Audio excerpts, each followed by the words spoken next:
पानी पर्यो भने चिसो हुन्छ, पानी पर्यो भने बाटो हिलो हुन्छ। त्यो फर्मले चाहिँ के गर्छ त? आज त्यो फर्मको बारेमा कुरा गरौँ। त्यो फर्मले केही भयो भने के हुन्छ भन्ने कुरा गर्छ। त्यो र तारा उसँग लाग्छ, तारा र त्यो बेग्लै कुराहरू हो होइन। ताराले पनि भयो भने नै भन्छ भन्न चाहिँ, तर तोले नि भयो भने नै भन्छ। आज तोको कुरा गरौँ।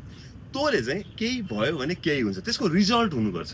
जस्तो इक्जाममा फेल भयो भने अब म अर्को इक्जाम दिन्छु, त्यो डिसिजन हुनु हुँदैन। इक्जाममा फेल भयो भने दुखित हुन्छु, इक्जाममा फेल भयो भने बुवाले गाली गर्नुहुन्छ, इक्जाममा फेल भयो भने रुन्छु होइन। यस्तो चाहिँ रिजल्ट, त्यसको रिजल्टै हुनुपर्छ कि डिसिजन हुनु हुँदैन।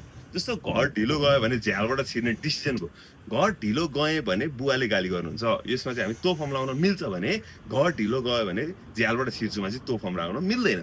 पैसा भेटाएँ भने, बाटोमा हिँड्दा हिँड्दै हिँड्दा हिँड्दै पैसा भेटाएँ भने म घर किन्छु भन्न मिल्दैन कि, तर हिँड्दा हिँड्दै हिँड्दा हिँड्दै पैसा भेटाएँ भने खुसी हुन्छु, त्यो चाहिँ भन्न मिल्यो। किनकि रिजल्ट हो नि त, पैसा भेटेपछि खुसी हुनु चाहिँ। जस्तो आरुइते इरुत्तो कि ओखाने गा मिचु खात्तारा भन्न मिल्दैन कि, मिचु के रुत्तो उरेसीको नारीमास, आमे गा फुरुतो सामुको नारीमास।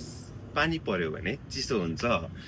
यसरी चाहिँ त्यो फर्मको प्रयोग गर्नु हुन्छ। र एकजनाले सोध्नु भएको छ दा र दातो कस्तो बेलामा प्रयोग हुन्छ भन्ने कुरा। दा भनेको चाहिँ देशको फुचुके दा भयो। जस्तो के वा हिमा देशको साथमा हिमा दा, देशको फुचुके के हो दा। अब दा तो भनेको चाहिँ के हो भने यही तो फर्ममा चाहिँ दालाई राखेको होइन। जस्तो केवा निचियोबी दातो मिसेवा यासुमी देश। यदि आज सन्डे भयो भने पसल बन्द हुन्छ।